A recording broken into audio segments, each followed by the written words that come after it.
El mundo vive una emergencia oceánica, es lo que dice el secretario general de las Naciones Unidas, Antonio Guterres.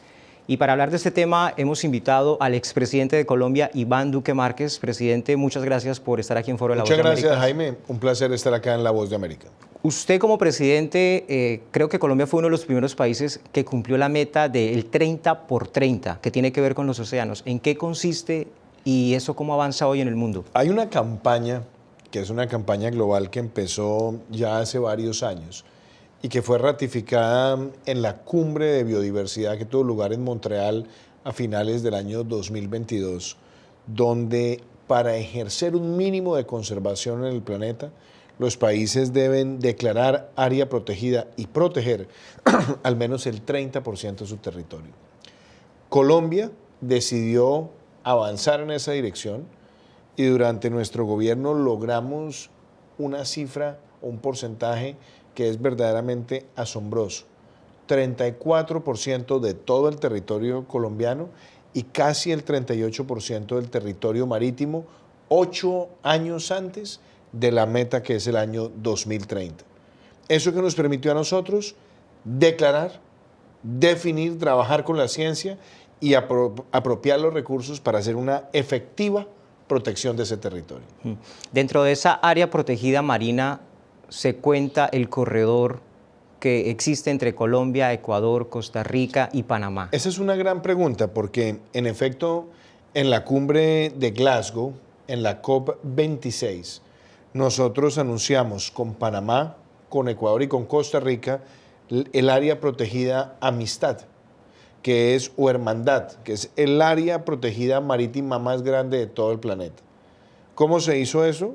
Por un lado, con la ampliación del área protegida de Galápagos, después con la ampliación del área protegida de Malpelo y Yurupari en Colombia, después hicimos el trabajo en Panamá, que lo hicimos con Cocos, y también el trabajo que se hizo en Costa Rica.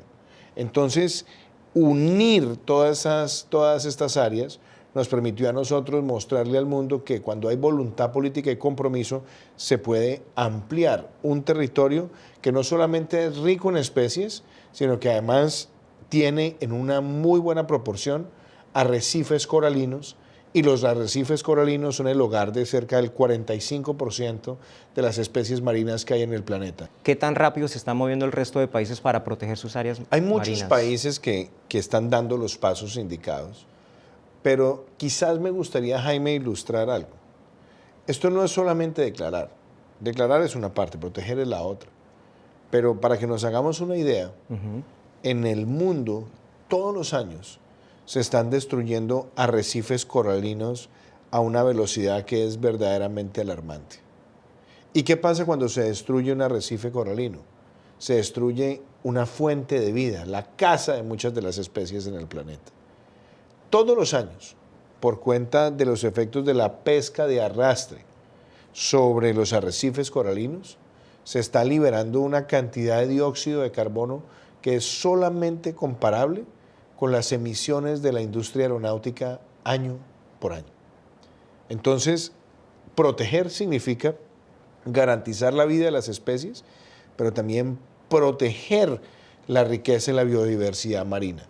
Y que también reforcemos los mecanismos de sanción frente a la pesca ilegal, porque hay pesca industrial ilegal en muchos países de América Latina que se empiezan a tirar redes desde aguas internacionales y se empiezan a destruir las especies. ¿Eso qué implica? Que nosotros tengamos que en los códigos penales poner tipos penales sancionatorios, inclusive intramurales, para ese tipo de prácticas que ponen en riesgo nuestro patrimonio y nuestra biodiversidad natural. Y cuando hacemos declaración de áreas protegidas, o cuando inclusive las declaramos no-take, no podemos quedarnos solamente en la declaración y decirle a los pescadores locales, bueno, sálvese quien pueda, no, hay que sentarse con ellos y hay que ayudarles a hacer esa transición.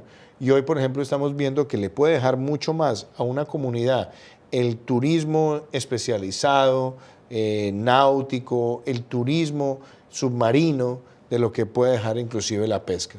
Entonces, empezar a adecuar hábitos de comunidades para prestar servicios hacia estas nuevas formas de turismo es algo que toma tiempo, pero una vez está establecido, le cambia para siempre no solamente el sentido económico de las personas que estaban antes en la pesca y que mejoran sus ingresos, sino que también aumenta su compromiso con la conservación. Presidente Iván Duque, muchas gracias por acompañarnos en Jaime, Foro. a usted muchísimas gracias. Muy amable por su explicación, muy didáctica. Un placer. Un placer.